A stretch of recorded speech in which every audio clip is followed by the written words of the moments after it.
Welcome to another tale that will keep you on the edge of your seat. My name is Ada, and today I bring you a story from the ancient kingdom of Wali, where rivers speak and secrets run deeper than any water. Zaina was known throughout the village as the lucky one. She had married Khalid, the most respected trader in all of Wali. He was handsome, generous, and kind. Every woman envied her. Every mother wished her daughter had caught his eye instead. By day, Khalid treated Zaina like a queen. He brought her the finest cloth from distant markets. He spoke to her with gentleness and made the elders laugh with his wisdom. Their home was filled with joy and plenty. But as the sun set each evening, Zaina noticed something strange. Something that made her heart squeeze with worry, though she dared not speak of it. Her perfect husband carried a secret that moved in the shadows of their marriage.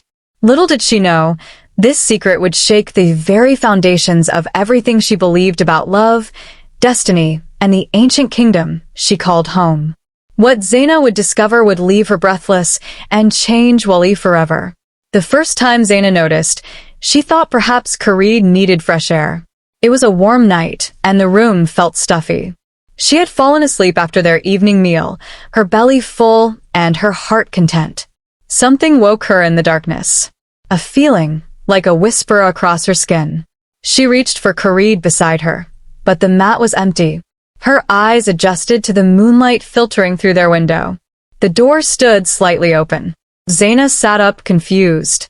Where would he go at midnight? She waited, listening to the night sounds. Crickets sang their endless song. Somewhere, a goat bleated softly. Then she heard it. Footsteps. Quiet, careful footsteps moving away from their compound.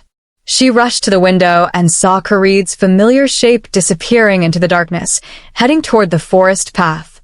Zaina's stomach twisted. She wanted to call out to ask where he was going, but something stopped her.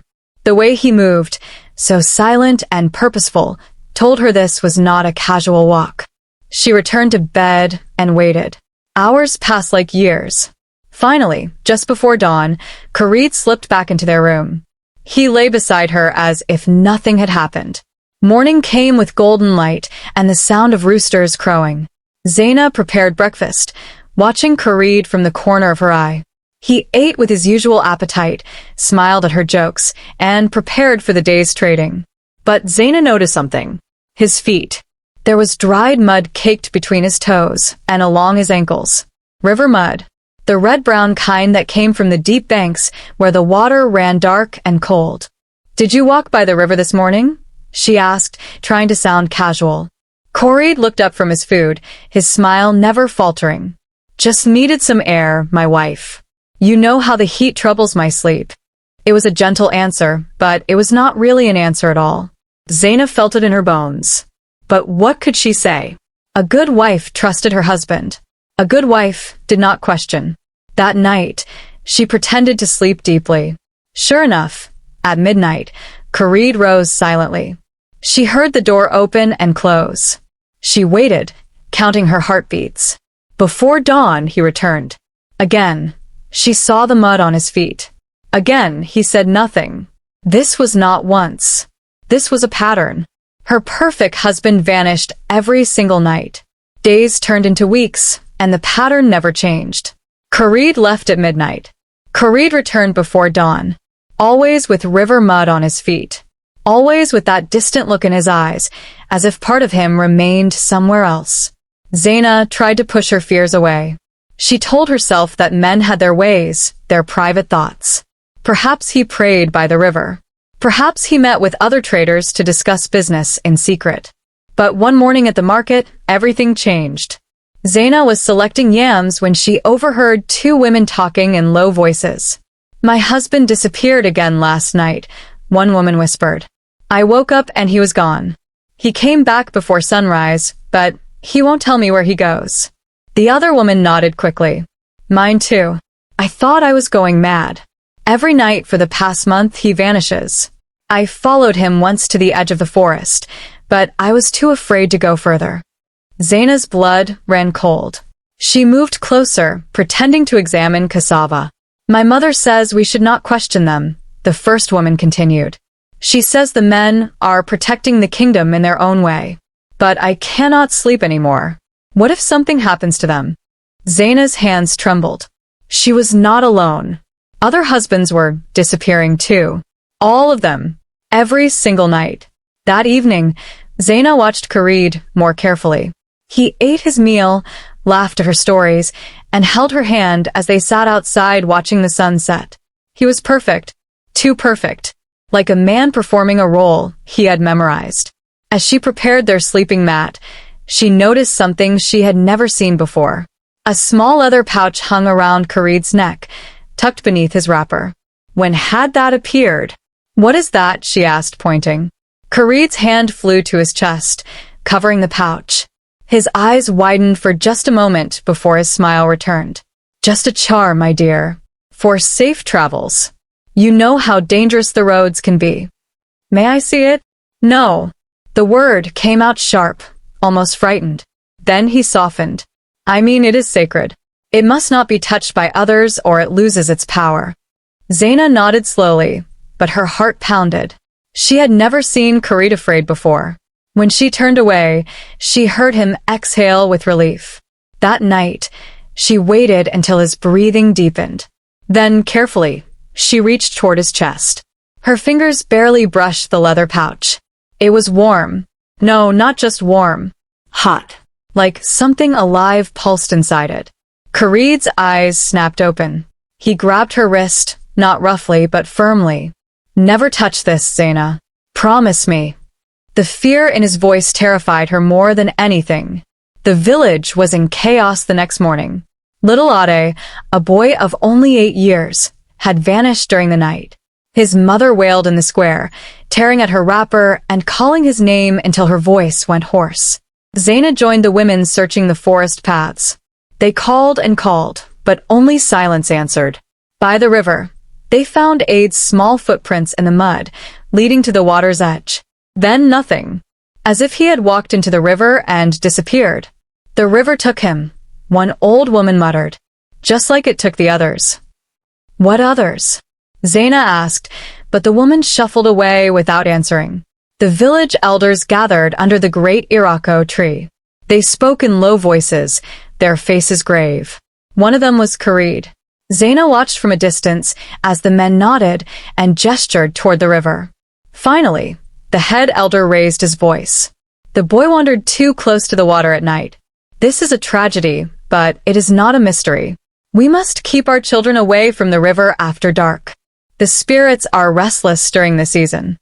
The crowd murmured agreement, but Zaina saw something else. She saw the way Khalid's hand shook. She saw the way he avoided the grieving mother's eyes. That evening, she watched him wash his hands at their compound. He scrubbed, and the water ran dark, almost like blood. 2 weeks later, the Festival of Ancestral Waters was announced. This was the most important celebration in Wali, held once every 3 years to honor the river spirits and renew the kingdom's protection. The entire village buzzed with preparation. Women pounded yam for the feast. Men built stages for dancing. Children practiced songs they would sing to welcome the ancestors. But there was something else happening, something whispered about in corners. A secret ceremony that only certain men could attend. The night rites, they called it. Zaina learned that Khalid had been selected for a special duty during the festival. When she asked what it was, he smiled that perfect smile and said, "Just a prayer ritual, my wife. Nothing for you to worry about." "Can I attend?" she asked innocently. His smile faltered. "The night rites are only for men. It has always been this way. Women have their own ceremonies during the day." That night, Zaina's friend Amina visited. Over palm wine, Amina whispered, "My husband was selected for the night rites too." When I asked about it, he became angry. He has never spoken to me that way before. "Something is wrong," Zaina said quietly. "All these men disappearing every night. Little Ade vanishing. Now this secret ceremony. Amina, I am frightened." Amina leaned close. "There's a woman who lives by the river bend. They call her mad, but some say she knows things. Things about the old ways. Perhaps she can tell us what our husbands are hiding." The next morning, Zaina, went to the river bend alone. She found the madwoman sitting on a rock, singing to herself.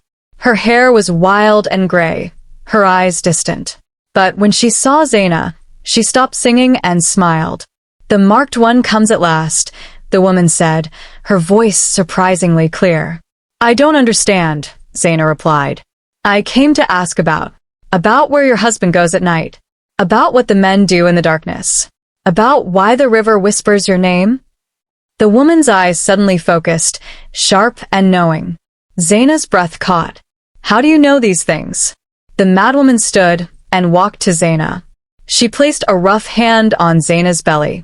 "Because your womb carries a river mark, child. You were marked the day you were born. The spirits have been waiting for you all this time."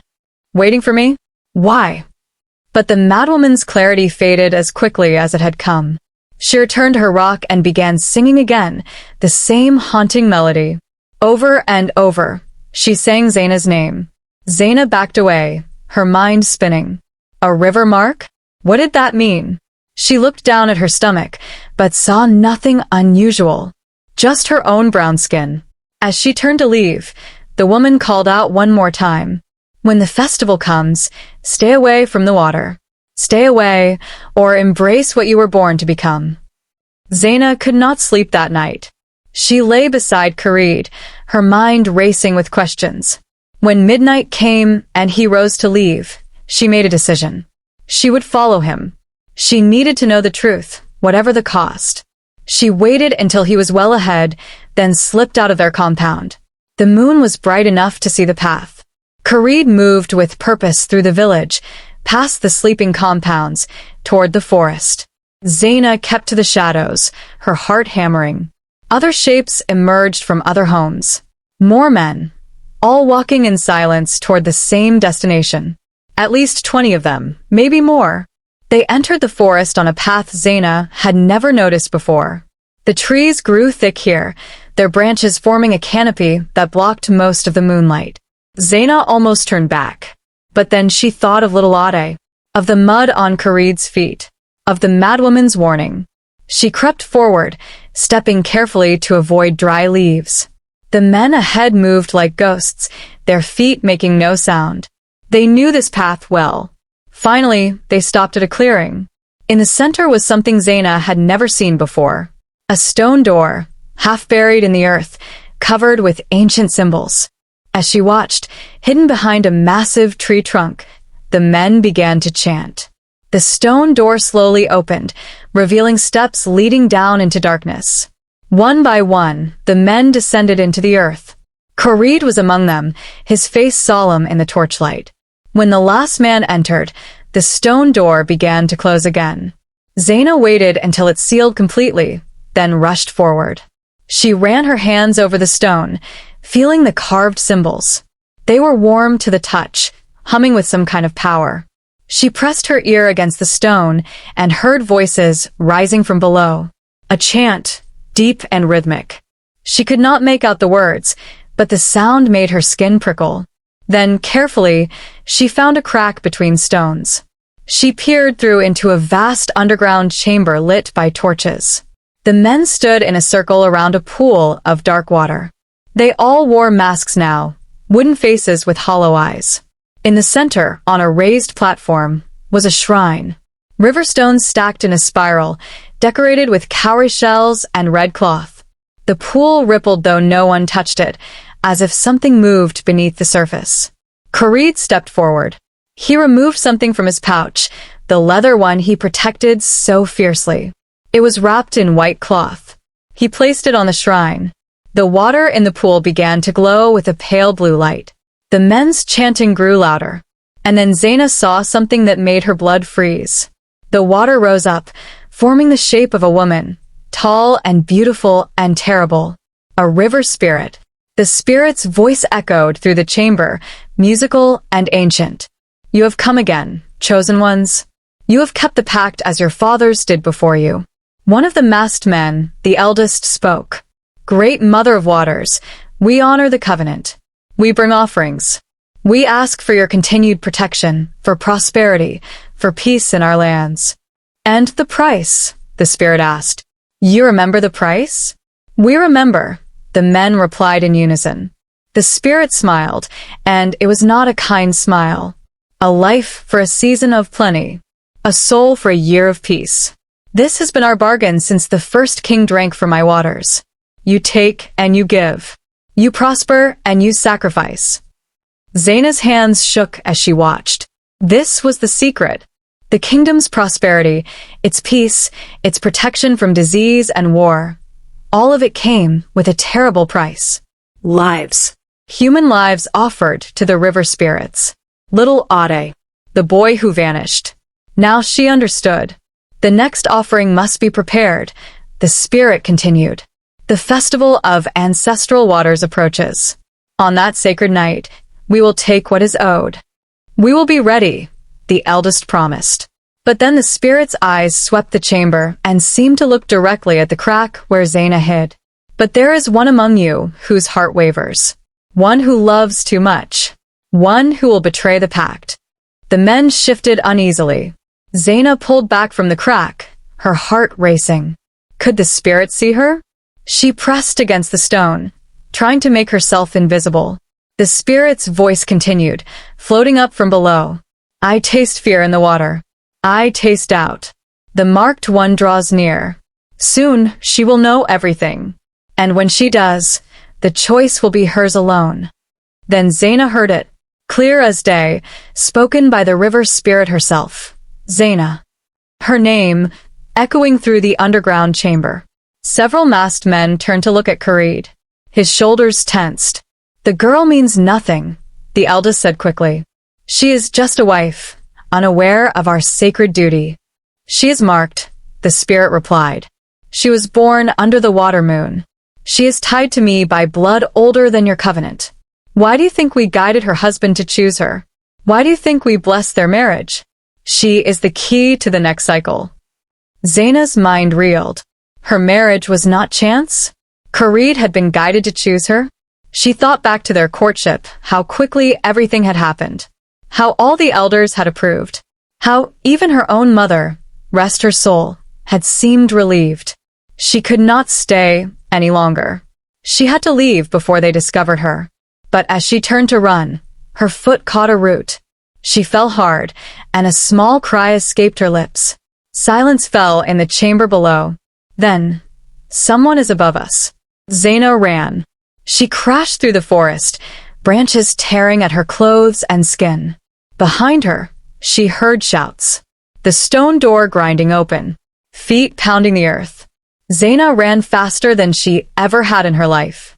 She knew these paths better than the men knew she did. She had wandered these forests since childhood, gathering herbs with her mother.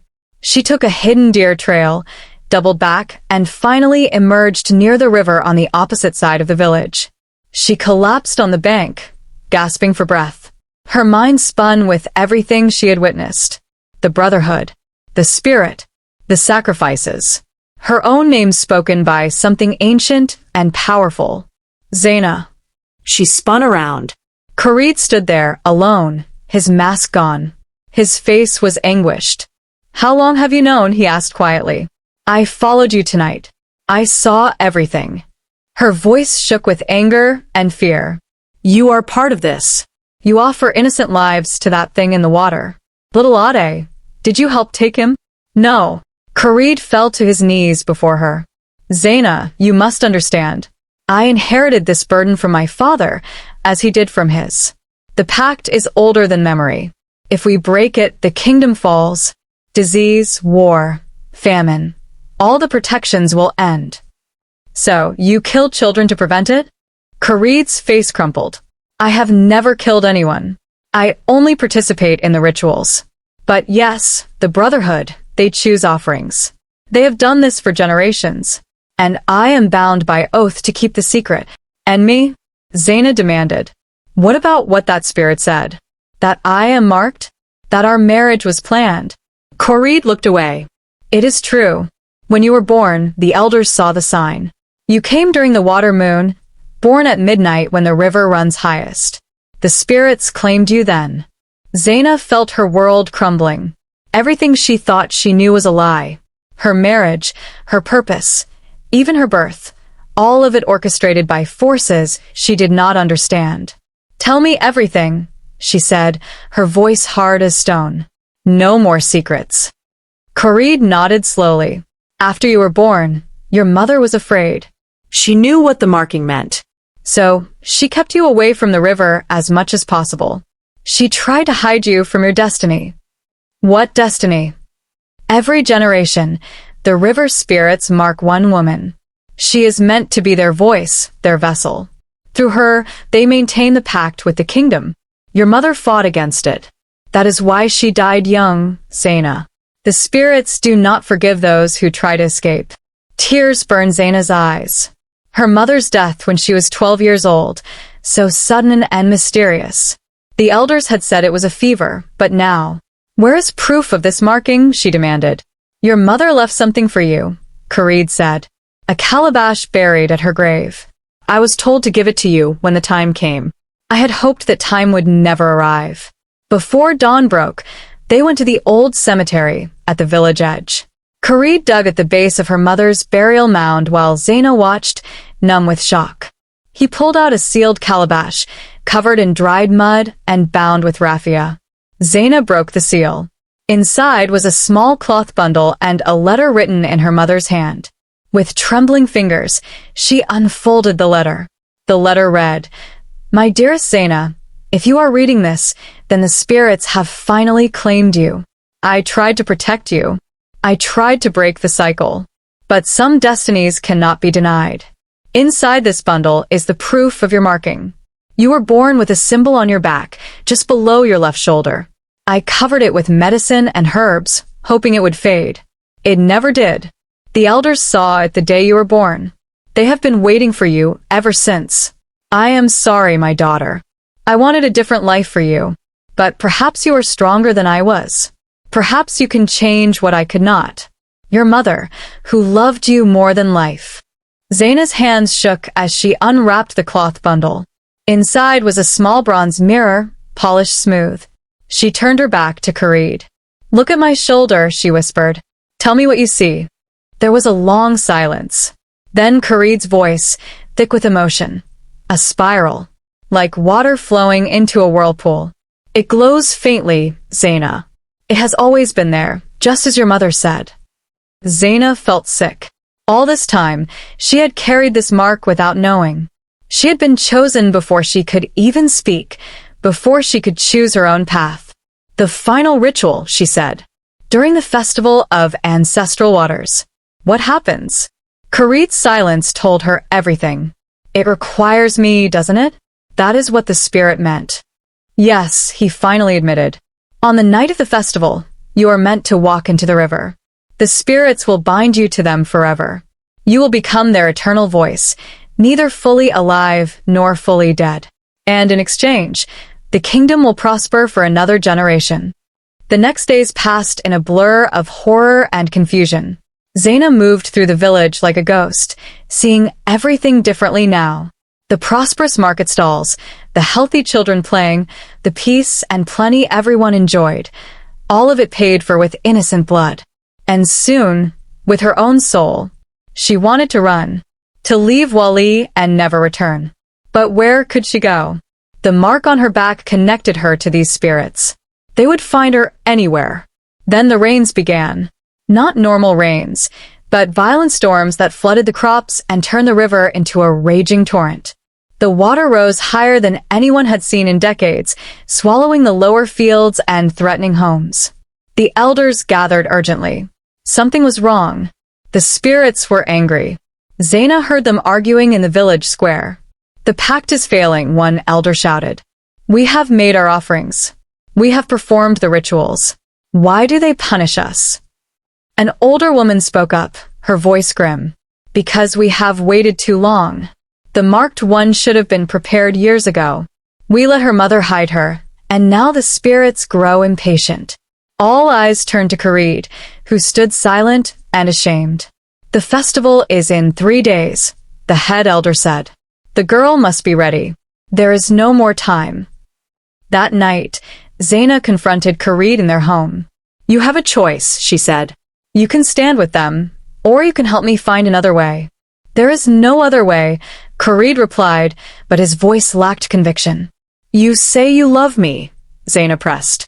Were those words part of the deception too? Khalid's face crumpled with anguish. At first, yes. I was told to court you, to win your trust, to eventually bring you to the ritual. But Zaina, somewhere along the way, it became real. I truly fell in love with you. These past months, I have barely slept. I have tried to find a way to save you. Then help me now, she pleaded. Help me break this cycle. There must be another way. I have searched the old texts, consulted the ancient stories, Khalid said desperately. The pact has existed for 10 generations. No one has ever broken it. Those who tried brought only disaster. What kind of disaster? The last woman who refused was my great-grandmother. She ran into the forest rather than submit to the ritual. Within a week, plague descended on Wali. Half the village died. In the end, they found her body by the river anyway. The spirits had claimed her, and they punished the kingdom for the delay. Zaina felt the weight of generations pressing down on her. But something inside her refused to accept this fate. What if the spirits lie? She asked. What if this pact was never necessary? What if our ancestors were simply afraid, and the spirits took advantage of that fear? Khalid stared at her. No one had ever questioned the pact itself. Before he could respond, angry voices rose outside.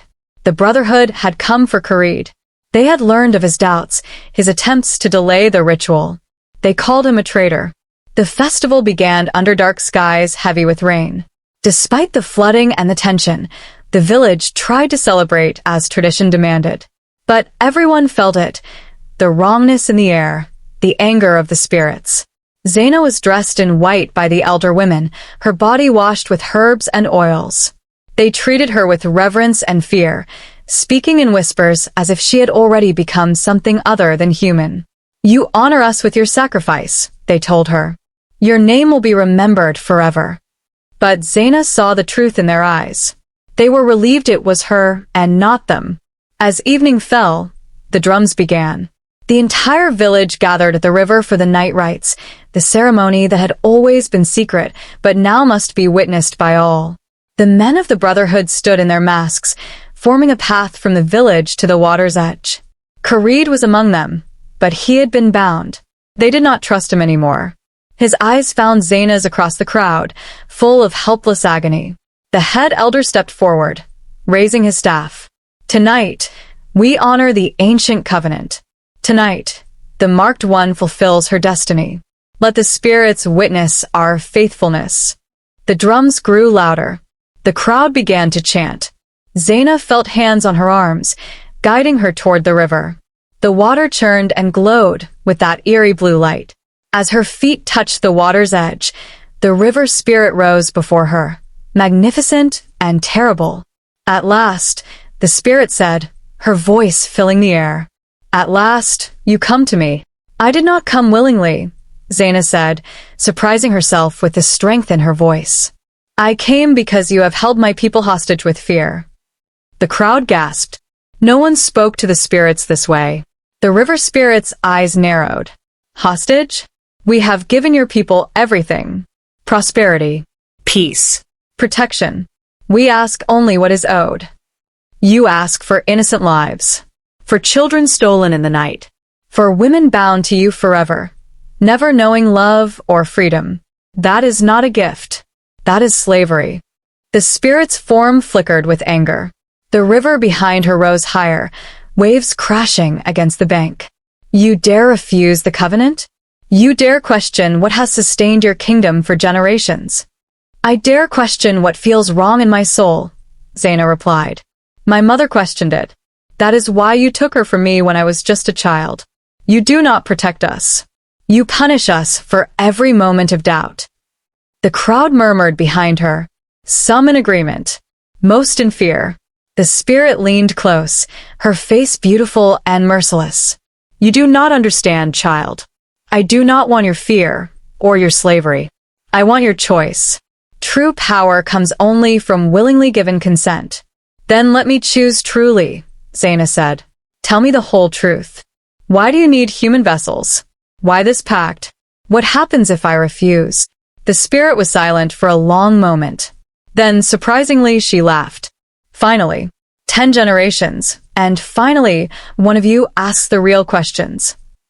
The river spirit's form shifted, becoming less terrible and more human. Sit, child. Let me tell you what your ancestors never wanted to know. Zaina sat on the river bank, heedless of her white ceremonial clothes soaking in the mud. The crowd pressed closer to hear. Long ago, the spirit began. This river was dying. Humans had taken too much, given nothing back. We spirits were fading. So we made an offer to your first king. We would restore the water, heal the land, protect the people. In exchange, we asked only for remembrance, for offerings of gratitude, for respect. But that is not what the pact became, Zaina said. No. Fear corrupted it. Your king thought we wanted blood, so he gave us blood. He thought we wanted souls bound forever, so he promised us souls. And we, in our weakness, accepted it. Because even corrupted offerings gave us power. But child, it was never what we truly wanted. The crowd erupted in confused shouts. The elders tried to restore order, but the revelation was too enormous. You're saying the sacrifices were never necessary? Khalid called out, straining against his bonds. The spirit looked at him with something like pity. The sacrifices gave us strength, yes. But they also bound us to darkness. We have been trapped in this violent covenant as much as you have. We cannot break it without your consent, just as you cannot break it without ours. Then I refuse it, Zaina said clearly. I break this covenant. I offer you a new one. The Brotherhood shouted in protest, but Zaina stood, facing the spirit directly. What is your new covenant? The spirit asked, her voice echoing across the water. Respect instead of fear, Zaina declared. Gratitude instead of blood. We will honor you with celebrations, with offerings of the harvest, with care for these waters. But we will not give you our children. We will not bind our souls. We will treat you as partners, not masters. The spirit's eyes gleamed. And if I refuse? If I demand the old ways? Then the kingdom falls, Zaina said simply. Because I will not participate in this evil, even if it costs us everything. Some things are worth losing prosperity for. Some things are worth sacrificing peace for. Freedom is one of them.